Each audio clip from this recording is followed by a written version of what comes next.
जय मसीह की।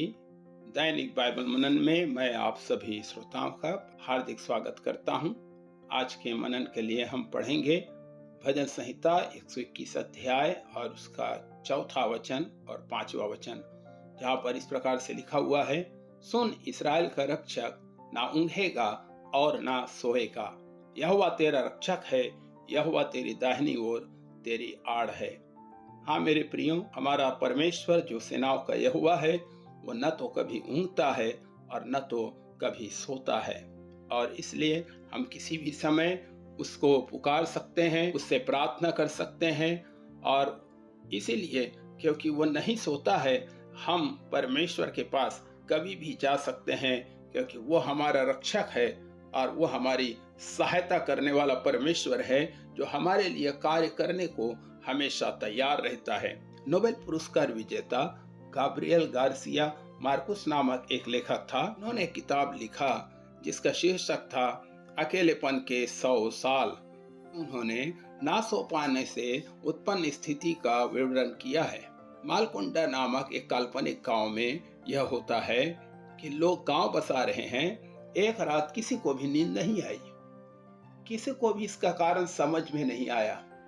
उनकी दुविधा यह थी कि वे थक कर सो जाएंगे और काम नहीं हो पाएगा। वे ऐसा सोच रहे थे कि हम तो काम कर रहे हैं, परंतु हम काम करते करते थक जाएंगे और हमारा काम पूरा नहीं हो पाएगा।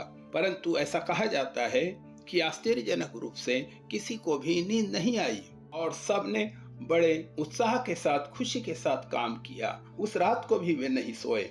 अगली रात भी ऐसा ही हुआ और उसके बाद हमेशा ऐसा ही हुआ। उन्होंने ना सो पाने के कारण किसी समस्या का सामना नहीं किया, अर्थात उनको थकावट भी नहीं लगी और कोई बीमार भी नहीं हुआ। इन सब बातों को देखकर उस गांव के मुखिया ने कहा, अच्छी बात है कि हम दिन रात एक समान परिश्रम करेंगे। इस तरह से कई सप्ताह बीत गए। गांव में कोई भी नहीं सो रहा था। ना सो पाने से किसी को थकावट भी नहीं हो रही थी। दिन रात वे गांव बसाने के लिए परिश्रम कर रहे थे।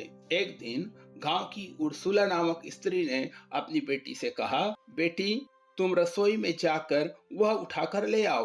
बेटी ने पूछा, माँ क्या? माँ ने कहा, वह लेकर आओ, क्योंकि उर्सुला भूल गई थी कि उसे क्या चाहिए था। वास्तव में उर्सुला को एक झाड़ू चाहिए था, परंतु वो झाड़ू का नाम भूल चुकी थी। यह तो एक शुरुआत भर थी। मालकुंडा गांव में श्राप का प्रारंभ हो चुका था। न केवल उर्सुला को, परंतु गांव में सभी को भूलने की बीमारी ने पकड़ लिया था। वे अपनी रोज की जरूरती की वस्तु का नाम भी भूल गए और कोई चारा ना पाकर उन्होंने सब वस्तुओं का नाम लिखना शुरू किया। जैसे कुर्सी, कुर्सी के ऊपर उन्होंने कुर्सी का नाम लिख दिया, मेज, पलंग, बिस्तर आदि। कुछ दिनों के बीतने पर न केवल वस्तुओं का, परंतु वे अपने जानवरों का नाम भी भूल गए और उसके बाद उन्होंने जानवरों के ऊपर भी नाम लिख दिया, जैसे गाय, बकरी, कुत्ता, बिल्ली। समस्या फिर भी कम नहीं हुआ, परंतु और समस्या बढ़ती गई। अब गांव को देखने पर नाम लिखा हुआ होने के बाद भी वे भूल जाते थे कि गाय का उपयोग क्या है।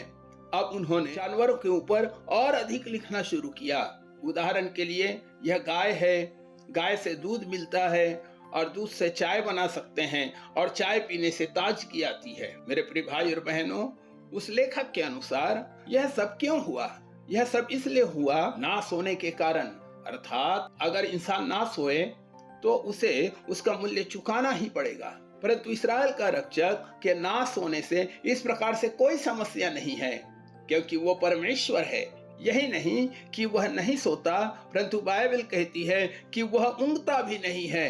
अर्थात इस्राएल का परमेश्वर एक झपकी भी नहीं लेता है और उसे झपकी लेने की आवश्यकता भी नहीं है, क्योंकि हमारा परमेश्वर मनुष्यों द्वारा बनाया गया परमेश्वर नहीं है, परंतु वह तो स्वयं मनुष्य की सृष्टि करने वाला परमेश्वर है। इस्राएल का परमेश्वर बिना सोए, बिना ऊँघे क्यों जागते रहता है? यह जानने से ही हमें परमेश्वर की महिमा और परमेश्वर का प्रेम आश्चर्यचकित करता है।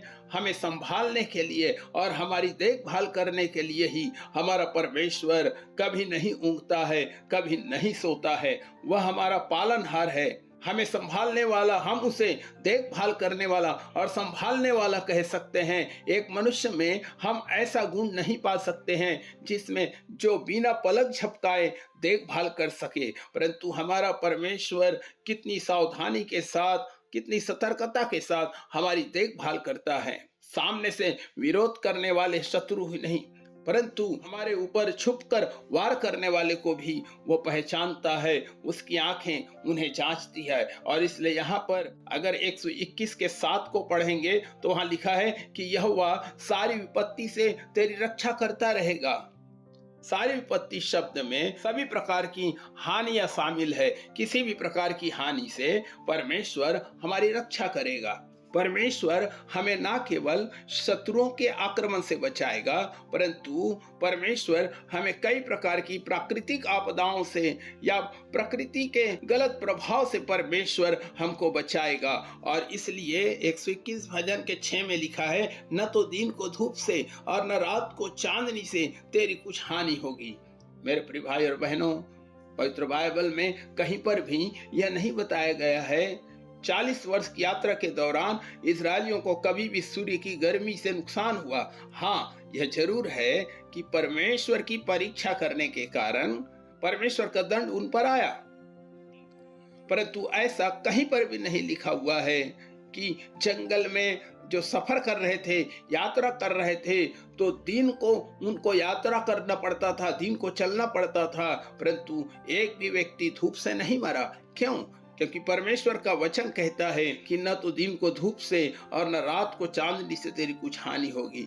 मेरे प्रिय भाई बहनों, इन सारी बातों का ज्ञान हमें सब प्रकार के भय से छुड़ाता है कि हमारे पास ऐसा परमेश्वर है जो बिना ऊँघे और बिना सोए हमें बचाता है। और जब हम इस बात को समझ जाते हैं कि हमारा परमेश्वर बिना ऊँघे या सोए हमें संभालता है, तो हमें अच्छी नींद भी मिलती है, क्योंकि हमारा परमेश्वर हमारा देखभाल करता रहता है। लेकिन कई बार हम इतने भयभीत और व्याकुल हो जाते हैं कि नींद भी हमारी आंखों से कोसों दूर चली जाती है। लेकिन यदि हम उस परमेश्वर पर विश्वास करते हैं और भरोसा रखते हैं जो बिना ऊँघे और बिना सोए हमारी देखभाल करने के लिए जागता रहता है, तो निश्चय ही हम चैन के साथ सो पाएंगे। प्रभु के वचन में लिखा हुआ है, परमेश्वर अपने प्रियों को नींद दान में दे देता है। इसलिए हमें चिंता नहीं करना है। क्यों हमें घबराना है? क्यों हमें सोचते रहना है? हमारा पास तो ऐसा परमेश्वर है जो हमारा रक्षक है, जो ना ऊँघता है न कभी सोता है। वो हर परिस्थिति को जानने वाला परमेश्वर है, हमारे हर दुखों को जानने वाला परमेश्वर है।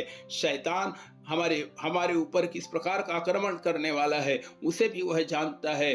वह महान और प्रेमी हमारा परमेश्वर है जो कभी ना ऊँघेगा और ना कभी सोएगा।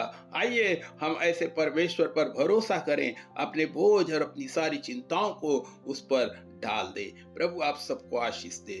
आमीन।